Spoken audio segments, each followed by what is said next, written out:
All right, welcome everyone. It's good to have you all here, and I'm looking forward to learning together on how we can be more hospitable. It's a passion of mine and it's something that I enjoy doing. I was modeled it very well in my home growing up, and so it's something that I am really passionate about. A little bit about my family. My name's Nolt. This is my family up here. Winfred is my husband. We have 8 children, 11 grandchildren, and 12th and 13th on the way. So I get to love on a lot of little people right now. This was 2 years ago, so it's already outdated. It's crazy how that happens so quickly. And here's Winfred and I and all our little sweet grandchildren. Anyway, so that's a little bit about our family. Hosting is one of the many ways we can invite Jesus into our homes. That's a quote that I really like. I'm passionate about hosting because I want to share Jesus with people. Today the glory is God's, but the privilege is mine to be here and share with you all.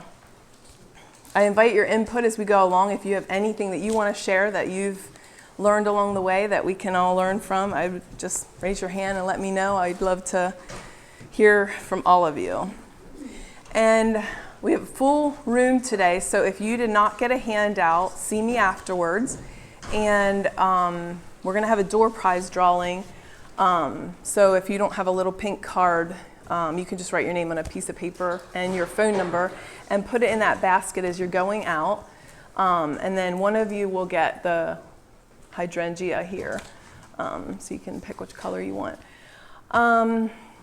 And some other things that I would like to bless you with.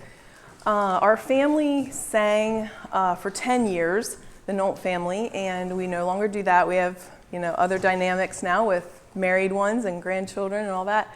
So that is a thing of the past. And just barely a year ago, Daughters of Hope ended as well. I had a ladies group then for 7 years that we sang together, and that ended. So I have quite a bit of music inventory, and I would love to bless each of you with a piece of music. Those are the 6 albums there that we did, and I have all the albums down in the gym that you can pick one up down there. I just kind of put these out for display today. Then there's also, my son started a group, a quartet, Vision Quartet, and that's there as well. They sing a cappella, and the rest, the Nolt family and Daughters of Hope, sing with instruments. So if that, you can have your pick there with that. So pick one up on your way out. I would love to bless you with music today. It's something that I think is valuable. It keeps on giving.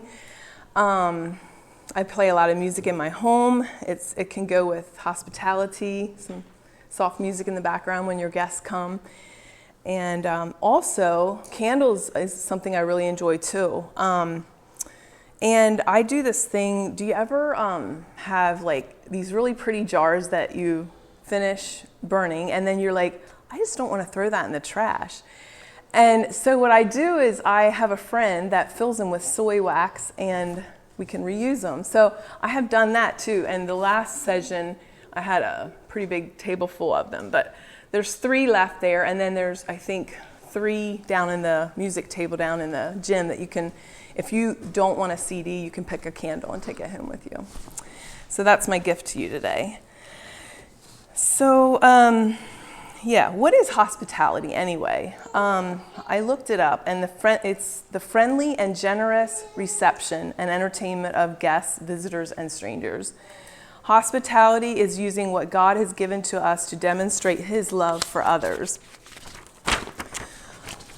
What does the Bible say about hospitality? The first example of hospitality was in the Garden of Eden, when God invited them to be His guests.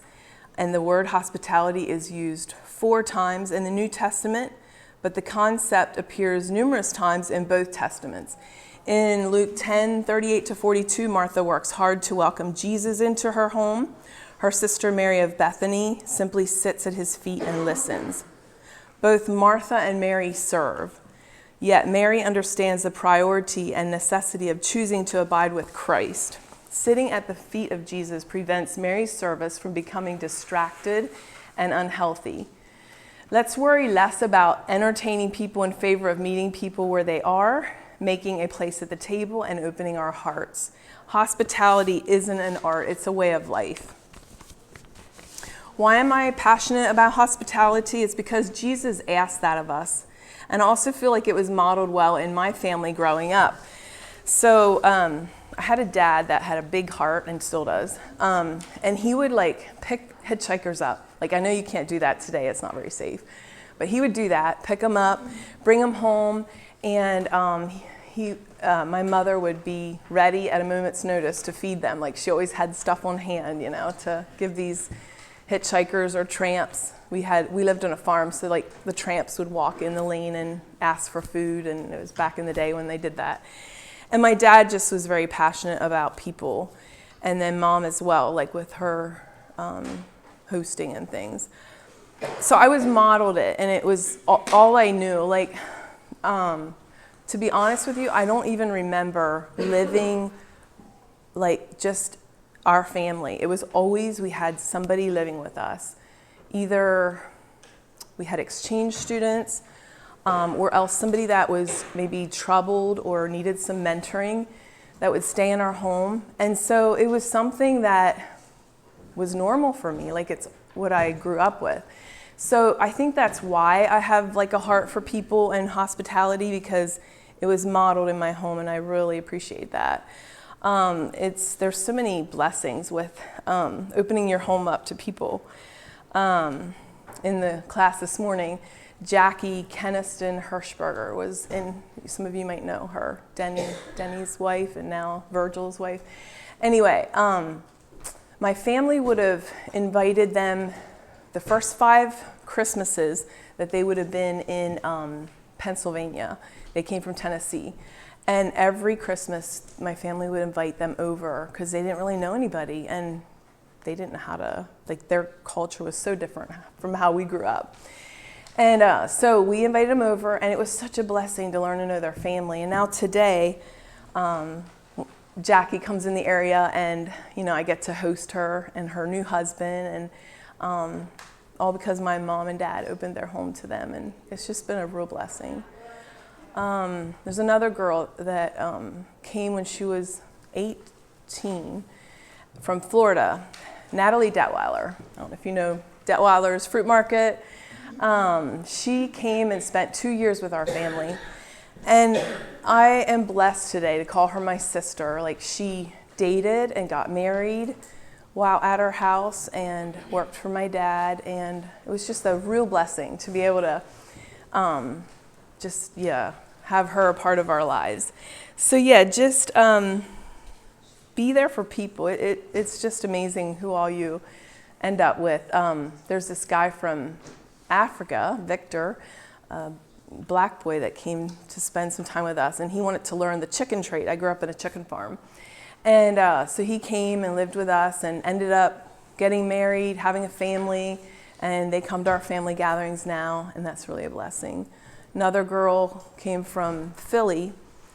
She went from home to home. Her mom was a shoplifter and couldn't keep her, and she home to home and ended up in our home. And she told my mom that, I hope this is the second to last home. My home is heaven. She ended up staying, and it was such a blessing. She's married, has children, and they come to our family gatherings. So it's just enriching to be able to expand our territories other than just us. So that's a little bit about my background and how I grew up. So that is why I'm passionate about hospitality and how that looks. People will forget about what you said, forget about what you did. People will never forget how you made them feel. That's really important. Our house and space are the Lord's, not ours. That takes the pressure off to perform. Are we okay with someone popping in on us unannounced? Where are the days when we just popped in on a friend and had coffee with them? I do realize that we are all different, and some of us don't appreciate impromptus, and we some of us like our space, and it's just too stressful. But let's be sensitive and for those people that feel that way, and call or text, and see if this is a good time to come in and, stop in. Do we think that we have to have everything perfect before we have company? If that is the case, it will never happen, and the time will never be right. There are some practical things that we can do to make spontaneous hospitality easier. First, begin by having some order in your daily life. Make it a habit to keep the dishes washed or stacked neatly, ready to wash. Sweep the floor after meals and quick shine the bathroom when you use it. Teach the children to clean up the toys when they're done playing with them. Let's not forget that hospitality is not about our house, it is about our heart. When I go to someone's house, I think about how they made me feel more than the accommodations. That brings me to, we built a house 28 years ago, I believe it was. And we wanted a large family, so we built a 2-story bigger house. And it's been such a blessing hosting and being able to share it with others. But there's some people that, I think are kind of intimidated by that. And they're like, you host it, you have the big house. I have a tiny house. And that kind of makes me sad because I like to go to people's houses too. It's fun to be served, right? And so it's it's okay if you have a little house. It's okay. It's how you made them feel, and that's the most important. And I know I have this spread up here, and I love beauty and dishes and all that, but you can do cafeteria style. You can do paper supplies. This is paper supplies. It's okay. It's how you make them feel is what's important. I have a couple friends that shared with me how they grew up with a mother that had to have everything perfectly clean before they would host. Then that turned into a stressful situation because getting ready for company became a burden and a chore rather than a blessing. Be okay with inviting friends over spontaneously and throwing together a simple meal. It puts everyone at ease, and there is no big expectation that way. Our home should be a haven and a sanctuary for others. Is it a safe place? I have a friend that just said something to me recently that years ago when she was at Bible school with my sister, she came to our home, I think it was after Bible school, and she didn't know us at all, walked in our home and interacted with us, and she said, Jewel, I felt the presence of Jesus and it felt safe to me. And she said, I was abused all my life, and she said, I could just feel the presence of Jesus there, and it just meant something to me. For her to tell me that, and it's wow, I take this for granted. I don't realize how good I have it. And so today, if you're that home that's falling apart and has abuse, I'm so sorry that you have to go through that. Because it shouldn't be like that. It's not supposed to be like that, and it's not normal. So I just feel grateful that I was raised in a different home that didn't have abuse. And my dad and mom, they had so many people in our home. Like I said, I don't even remember being alone with my family, and it's to my knowledge, nothing ever happened to any of us. And there's 6 girls and 1 boy. So I feel very grateful, and I'm sorry if it's not that way in your home, and my heart reaches out to you, and I hope you can get help and have healing on that. But that is just, it's beautiful when you can have a safe home. And let's be that for others.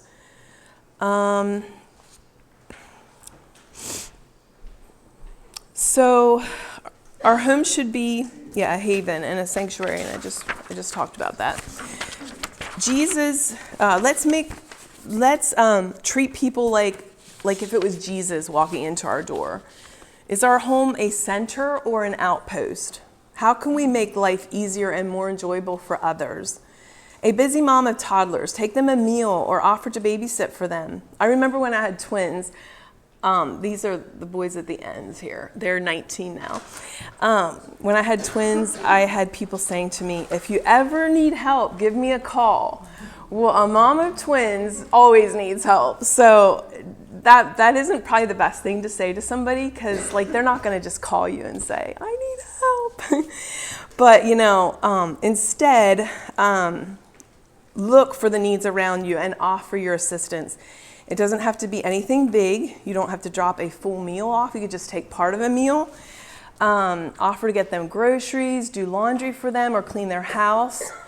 I remember in my busy days of toddlers, Winford's aunt, Grace, she only had 2 children, so she only had a few grandchildren.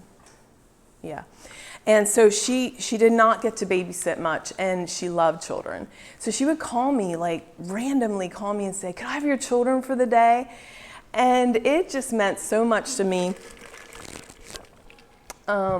It was just such a breather for my day. I just loved it. And I want to be that for these moms that are busy today. Like just anything that you can do to give them a lift, that meant so much to me, and my children really looked forward to it too. Are we too time conscious and don't have time to listen to hurting individuals? How do we do with relationships? Do we look at people in the eyes and listen to them with our hearts? Are we truly listening to them, or are we thinking of what we want to say next? How often do we fill our guest rooms? Once a year, over the holidays, or multiple times a year? Do people know that our home has a revolving door? And are they welcome anytime? I always had a dream of having an Airbnb or a bed and breakfast. That was always my dream. And my husband didn't quite share that dream with me. So he said, I'd rather that you just let people know you're available. They can, come to our house if they're passing through into the area or on a trip or something. And so that's how we've treated it. And it's been a huge blessing. It's not the stress of the Airbnb and a bed and breakfast. I have a daughter that has 2 Airbnbs, and she does well with it. But yeah, just not something that we picked up. So yeah, just let people know that you have an open door. Our home is God's, and we are just the caretakers. When we had small children, we would host Fresh Air children from Philadelphia, and that was a blessing for 2 weeks at a time. And then when the children got older, we would invite like exchange students to our house, and that was anywhere from a weekend to like 4 or 5 weeks. And that was a huge blessing, just to learn the different cultures. Paris, Germany, Japan, all over the place. It was really a blessing. We still keep in touch with some of them today. Let's talk about how we can create a beautiful table and atmosphere for our guests that we welcome into our home. Go to your local grocery store and just get like a mix of flowers and put them in your vase in the middle of the table. It doesn't have to be anything expensive. That really adds to your dinner or tea time.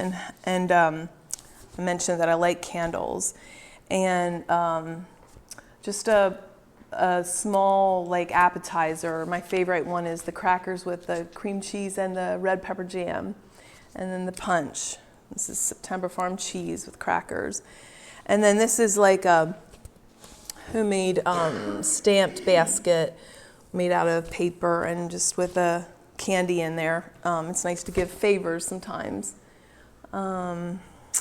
Here's something that I bought cheap from Amazon. It was like a plain, thin charcuterie board, and then I got my niece to put the common dine on it, and you could put like cheese and crackers and like meats on there. You could put that on your plate for an appetizer.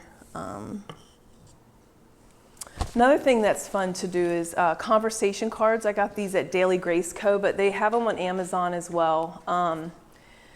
So the one side is like spiritual. It says, which fruit of the Spirit would you like to see more in your life? And read it, answer it, and go around the table, and, it creates conversation. The other side says, what is your favorite fruit? That's a lighthearted one. Yeah, you can get like ones on Amazon too. It's not just Daily Grace Co., but those are fun.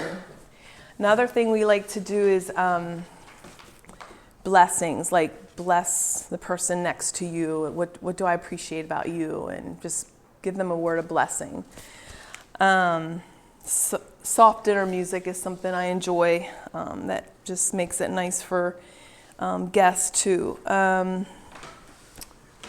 We also like to treat the birthday person extra special. We let them like pick their own meal, their own cake, what kind of cake they want, and then we all say something special about the birthday person, give them a blessing as well.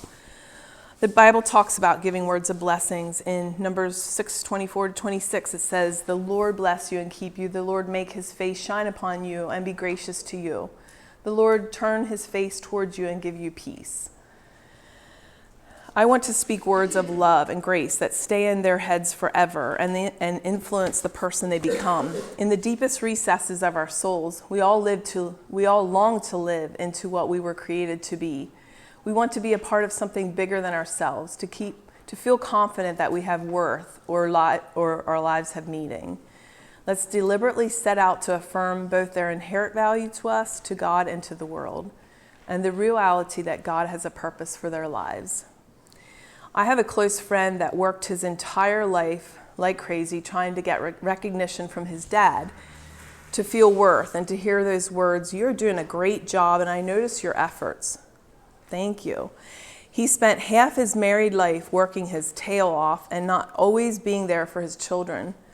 One day he woke up and realized, "I will never hear words of blessing from my dad, but I can quit trying to please him now and live my life how God wants me to live it.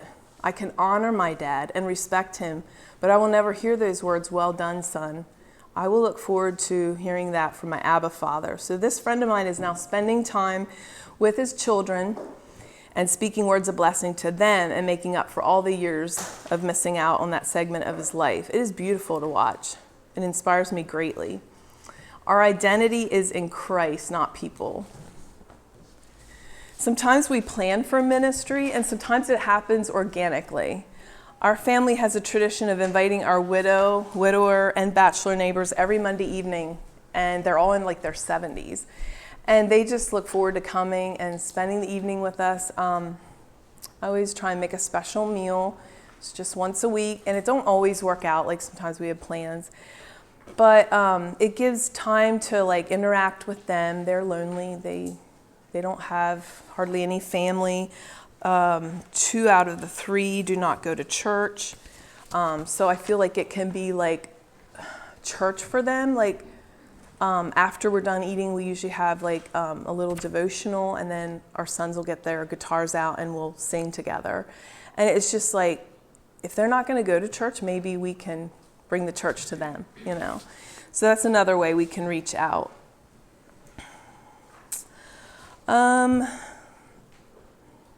There's another thing we can do is when a new neighbor comes into our neighborhood, we can take them a plate of cookies or a loaf of bread and welcome them to the neighborhood.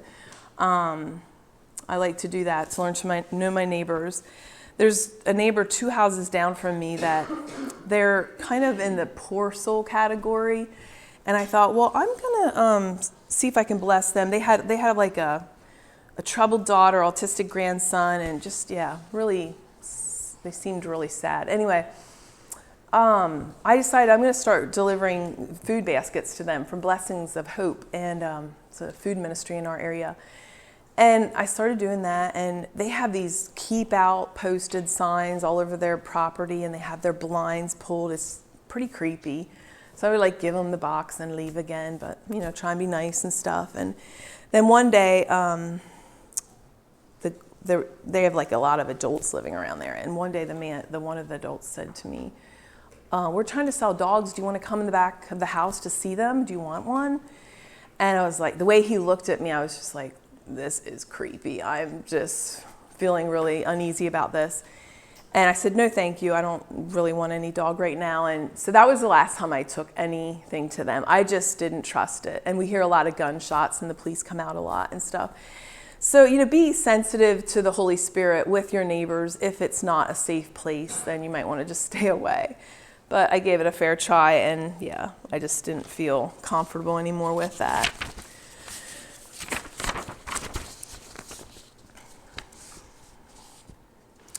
we need to be wise and sense what the Holy Spirit is speaking to us in situations like that. I have a dear friend in the audience. I guess she was here this morning. I talked about Jackie. She was a blessing to our family, and Natalie, and kind of got ahead of myself there. When invited away for a meal, offer to bring a food item to help take the pressure off of the hostess.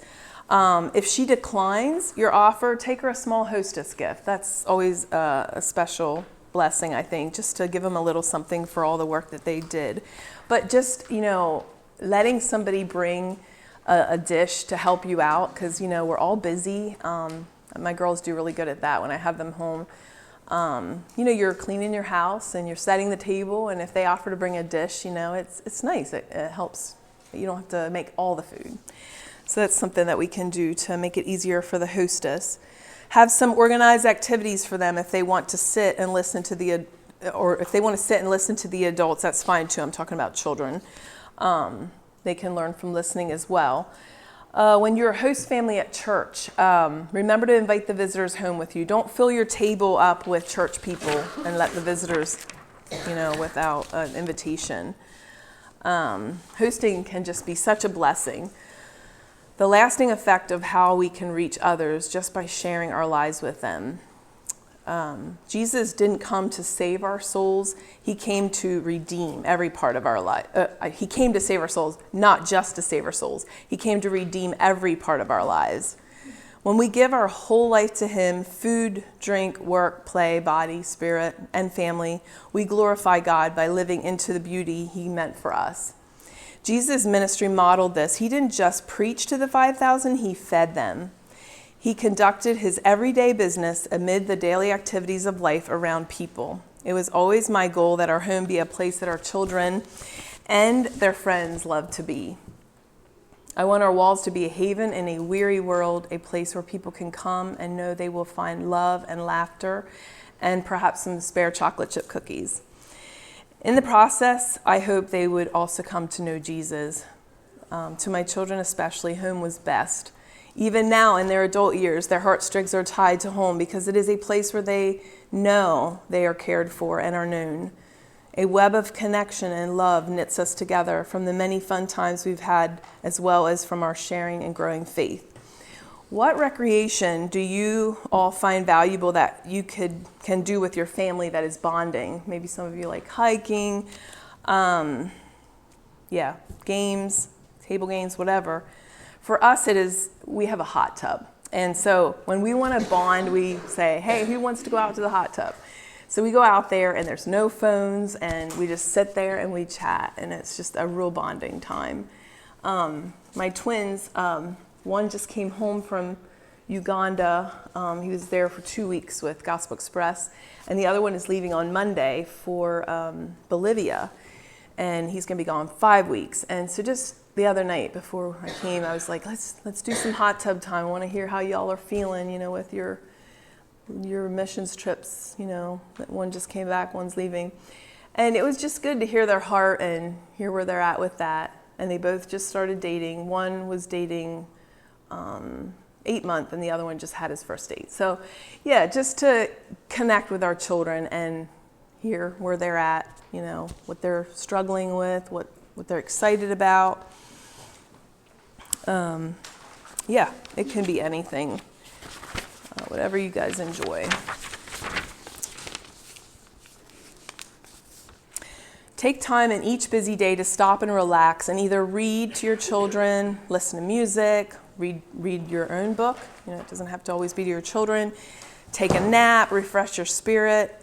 You'll be more profitable the rest of the day if you do that, just to give yourself a little break. When the littles go down for a nap, have some time alone with God, or if you prefer mornings before they wake up or evenings before bed works too. Do what works best for your schedule and when you're most awake. All right, let's talk about friendships, how that can incorporate with hospitality. If we are looking for perfect friends, you will be lonely. If you look for friends who are just like us, we won't find them. Instead, we should look for kindred spirits who introduce us to what we wouldn't otherwise experience. try reaching out to individuals that you don't typically hang out with. Like pick someone that you admire or are intrigued by and take the challenge of learning to know them better. It's a great way to make new friends and be a friend. I just tried that recently. There was a few families that are spread out that we know from different areas. One's actually from Indiana, 2 from Indiana that would have come. We invited them to a cabin not too far from our house. And it was all people we knew, but they did not know each other. I think each couple might have known one couple. And so that was really a neat experience. It was a fun weekend just interacting with couples that we don't normally like hang out with. So that was a fun weekend, and we want to get together again. Like it was just a real blessing. Step out of the box and just find some friends that you don't normally get to be with. Lastly, I would love to bless each of you with music or a candle, whatever works best for your, like whatever you enjoy. I also should talk about some books that are a real blessing with hospitality, Tea Time Discipleship. That one's good. There's one on daughters, Tea Time Discipleship with Daughters, both by Sally Clarkson. And then there's The Life-Giving Table. That's another one that's really good by Sally Clarkson. And then The Gospel Comes with a House Key by Rosaria Butterfield. Those are some that have a lot of good hospitality tips and things. A little bit about the recipes. I should see what time we have here. A little bit about the recipes in your handout. Those are like some easy go-to recipes that I've enjoyed through the years. There's one on there, it's the vegetable soup recipe, canned vegetable soup recipe. That's a fun one for when you have a busy day or somebody pops in like that you weren't aware they were coming, to be able to pull that from your can shelf and use that. The crescent rolls freeze well, are very easy. I also like to do pie crusts and just pre-bake them slightly and then put them in my freezer. And then I like to can apple pie filling and then put that in the crust and then have some browned crumbs to go on top, and then you have your pie for dessert. And then ice cream from the freezer. So things like that, just keep it simple. It's just so nice to have things that you can just grab. There's a couple casseroles on there that I like because they're just layered, and the one would be the chicken and rice one. I can my own chicken, and so then you just put the cooked rice in the bottom, the canned chicken next, the cream of mushroom soup and the seasonings next, and your broccoli, steamed broccoli and cheese. It's just a really quick, easy meal. The stuffed casserole as well. It's raw hamburger, everything raw, shredded, carrots, potatoes. Well, the potatoes you're supposed to cook just a little bit, but everything else is raw, like the carrots, onions, and just all that's layered. It's real easy and quick, like that. Something I haven't gotten into yet, and my daughters keep telling me I should try it, is meal planning. I don't know how many of you do that. Do you like it? Do you? I need to try that. Somebody suggested in the last meeting that she does it, but she doesn't stick to a regimen as far as each day. She buys her ingredients so that she has it, and she might do it maybe every other day or something. So it might be something I think I might try, because I think it kind of gets you out of the same old recipes that you tend to gravitate towards. You look at your cookbooks and it's like, oh, try this one, and then go and get your things for that. So that's something I want to work on. My daughters they like minimal in their home, minimalist. That's the thing these days. So they're helping me get rid of some dishes and some things that I've accumulated over the years. So these 2 sets are for sale. This is a winter set that I always pulled out for winter. And then this is just an everyday Corral set. And if you're interested, let me know. I would love if I don't have to take it home with me. So that is that. And what am I missing? In 2 weeks, I'm a part of Embracing Joy Women's Conference. I have more of these down on my table, and it's very similar to this weekend. And if any of you want to do a road trip in 2 weeks and come to another ladies' conference, we'd love to have you. There's going to be 3 main speakers, and then we'll have workout sessions as well. I'm actually planning to talk about this there at the breakout sessions. And then there's also a Tea for Life. That's the day before this. So if you want to do all 3, this is Thursday, this is Friday evening and Saturday. And then we have lots of shopping in the Lancaster area too, so you can make a whole weekend out of it. But this is like a Line Pregnancy Center. It's where they, help women choose life, keep their babies. So this day they make awareness of that, and then they have a speaker, Joey Miller. If you ever read the Timo Joey Miller book, she's going to be speaking on when does life begin. And then they have you can bring baby things and donate it to the pregnancy center. And they have a plant sale. So it's a luncheon, and it's just donation. It's not like you have to, it's no fee or anything. So you're welcome to that as well. I'll make sure there's some down there on the table. So does anybody have anything that you've found really helpful with hospitality that you can share with the rest of us and me, something that's really been a blessing to you? I'd love to hear from you.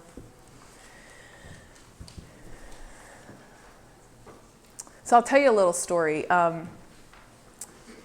With being hostess, when I was a newlywed, our church does the host family thing, and first time my husband said, do you think maybe you should just take a pencil and paper along and just make sure you write who you're having and how many and all that stuff? And I was like, no, that'd be stupid, to write it down and whatever, I can keep it in my head. Well, anyway, we were on our way home, and he was asking me who all I invited, and I told him, and yep, I think we have it all down pat. I usually set for 20. This is my place setting. There's 20. And so we got home, and we all sat down, and there was a few empty spaces. And I was like, I don't know how that happened. Whatever, at least it's that way, not the other way. So we pulled them away, started eating, and we were ready for dessert. And all of a sudden, ding dong, and here is a family that went home in between church and our house to change. And I was so embarrassed. We were ready for dessert. And the guy was on a wheelchair, and I felt so bad. I was like, I can't believe I totally forgot, that I invited them. So now from then on, I always have my pen and paper, and I write it down, even though it looks terrible. But I'm not good at math, and I have a full brain, and just don't keep it all in my head. So that's my first hostess story. And I'm sure you all have stories too, were you? Another thing I need to work on is I tend to kind of keep it, I don't usually have a lot of leftovers, and that's something I have to work at, to make plenty, because I don't want my guests to feel everything's counted out here, So that's something that I could improve in, just to make sure there's plenty, because we can always use leftovers later, right? So anything that you want to share with the rest of us?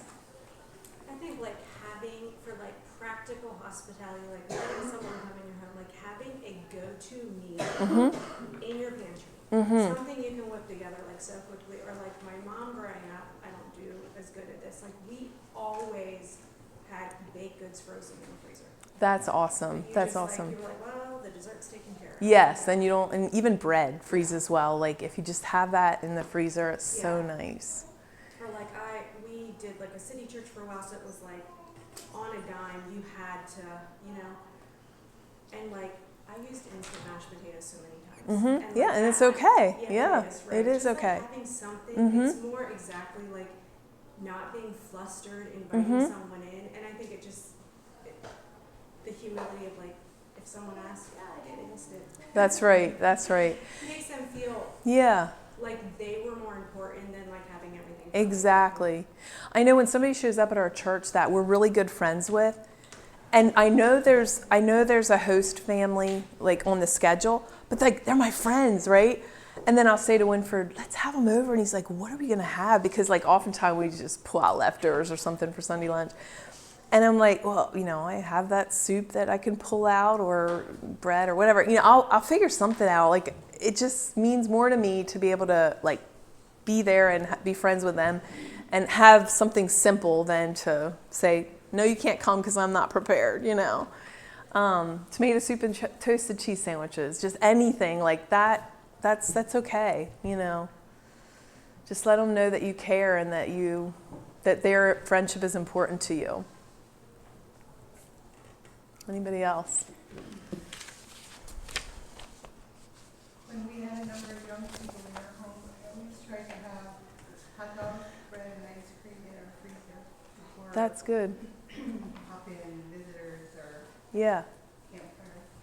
I know a family that they always had like this cereal smorgasbord for like when the youth came over afterwards on a Sunday night. I thought that was interesting. I grew up on an egg farm, and so we always had eggs. And so we made egg sandwiches, and it was just interesting because we always had that Sunday night for supper, egg sandwiches and popcorn. And so the youth knew that, like when you come to Jules' house, that's what you're going to have for Sunday night. And they loved it. I guess it was just different how we made our egg sandwiches. We would like fry the eggs, butter the pan, fry the eggs, break the yolk, flip it. Then we'd butter a piece of bread, put the buttered side down, the egg on top, and a piece of cheese on top. So it was like an open face sandwich. And they loved it. Like it was simple, but they loved it. And so a lot of people call them the Weaver eggs now. Like it's just a tradition, that we've kept on because we still do it. Our children know when they come home Sunday nights, that's probably what they'll get, So it's neat to have traditions like that. Anything else? Sometimes I'll if you're like me, you're not really like a host as far as I can't really just whip something up on a whim. That really stresses me out. So I've kind of had to I've done it before where I'll invite friends over and be how can I still want to host people, but does it always have to be about the food? And so I was like, well, if anybody out there is like me and that it looks kind of big to them, sometimes I'll just text friends and be like, hey, you want to come over for coffee? Just let them know ahead of time what we're having. That's They're good. not expecting a meal. If they're hungry, they might grab a bite at home if they want it. Yeah. And I'm something just to kind of I don't want to never host. Right. I still love to host. And I'm definitely been learning too as far as having things on hand that I can make somebody a meal last minute, but that's kind of where I've started. So. That's good. I like that. Thanks for sharing that. Yeah, if you don't enjoy cooking and hosting and that kind of thing, it's more about just having them over and caring for them, caring for their heart or whatever. Yeah. It's not about performance. Was it you that walked in here and sat down and helped me this morning for this class? No, it was another lady. And she sat right over there. And she sat down. She said, I feel kind of out of place here. This looks way too pretty. And I'm like, no. This is just what I enjoy, right? Okay? And you don't have to feel intimidated by me. Everybody has their gifts and what they enjoy. This is just something I enjoy. So you can keep it simple. Paper plates right there. Yeah. It's how you make the person feel that's important. Okay, anything else? I like what you said about having plenty. When you think back, Jesus and feeding the 5,000 people, it wasn't just the perfect amount. Yeah. It was actually more than that was even there to begin with. That is a good thought. And when I look at it that way, when I go to someone's house and I feel nervous when I see the amount of food, you just kind of, you take little bits because it might run out. And I'm not saying we should overeat, but it doesn't have to be anything fancy or anything, but if there's plenty, you just kind of relax. And I don't think we ever run to where we have more than what we started out with. Yeah, but exactly. That's something that I've thought of. Jesus made that was more than it even started out with. That is so true. I like that. That's a good thought. And even giving our best, just making it really special. Buying like extra quality ice cream that we maybe don't normally get, you know.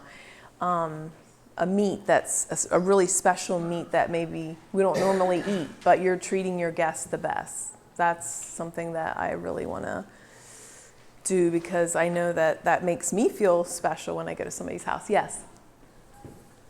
I completely agree with that. It's nice, but I also have been on the other end where you don't have money. True. And yet my heart has always been to be hospitable and have people over. And I've never had a guest complain if they came to my place and all they got was soup and crackers. Exactly. That is so true. If anybody, I don't want anyone to feel intimidated to just invite someone into your house. We had a very small house, and we had people oftentimes have to sit on the floor because we didn't have space. And people really appreciate that. That's right. I never got a reply that somebody, you didn't have another chair for me to sit in. You know? Right. It's So true. like what you said earlier, how we make them feel is like. That is the most important thing. Even if you just have water to give them. I completely understand. It's nice if we have Yeah.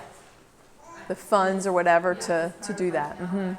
Yeah. I can have you over and I can give you a nice meal. But there was a time that we couldn't. That's right. And that's okay. That is okay. Just for, for everybody to know that it's a wonderful thing. To just be willing to give what you can give. Like what you gave is lunch. That's right. It wasn't much. Yes. And I was kind of getting ready for my class, but I think I heard Billy talking about a peanut butter and jelly sandwich. You know, whatever we have, let's share it, let's give it. And it's how you made them feel that's going to count and go the long way. I think it's fun to treat people to special things, sometimes things that we don't normally have. But I don't think it always has to be that way. I well remember one time there was visitors in our area, and I wanted to treat them to very good ice cream in our area. And I knew they came from an area where there was special ice cream as well. And so as they were eating their ice cream, I asked them, so what kind of ice cream do you usually eat? And one of their children piped up and said, whatever's on sale. Yeah, that's good. I get that. I felt very comfortable with it. That was really nice. Yeah. Don't we all do that sometimes? If that's all we have, then that will be good enough. I'm a big thrifter, just ask my children. And I love buying things on sale and all that. But, they remind me, and my husband reminds me, that we do have enough money to get something better for our guests. You don't have to get everything like cheap or whatever. But it is something that we need to think about. Like we want to be good stewards too, right? Yeah. There is a story about the mom that sent her children to the preacher to get ice cream when their guests were there, and she asked them to go get ice cream. They said, "Do we want the guest ice cream or the other?" Wow, that's pretty cute. And so little things like that. Yes. Feel special. I guess those people at least knew that they were getting something extra special. Yes. It's good to have you here, Ruth Miller, and her daughter, Hannah. And I don't know your other sister. What's your name? Becky, yeah. We met them for the first time in Ukraine. I have two sisters that live in Ukraine, and they were so hospitable to us when we came over. I just have such good memories of that time spending there with you guys. Thanks for coming, and all the rest of you. It was good having you here. So I'll let you put your name in the basket on your way out. Was there anybody else that wanted to share before we dismiss? Yes? If it makes you nervous to have people at your house, I found that taking a meal to the homeless shelter and sitting with them, That's a good one. just enjoying the meal with them. Yes, I love that. We did that over Thanksgiving one time. We served food at the Water Street Rescue Mission. It was such a blessing. That is really a good one. There was a little ad in the paper that said that they could use volunteers, so I called and thought that I could volunteer and just help there. And after a little, I think I was there about 3 times, and then they said, what we actually need is someone to cook for us. Wow. And so it was something new, but we did that for 5 years. We did it once a month. That's neat. The group there, there were about 40 to 50 people. That is so neat. Thanks for sharing that. That's awesome. More than it. Yeah, that is so awesome. And I wanted to mention too the seminar coming up, Embracing Joy and Tea for Life. If any of you are interested in coming, I will host you. You get to come to my house for free. Try me out, right? Yeah, I would love that. So, hot tub and all. So yeah, thanks for being a good audience and for all your good thoughts, and it's good to have you here. You're dismissed.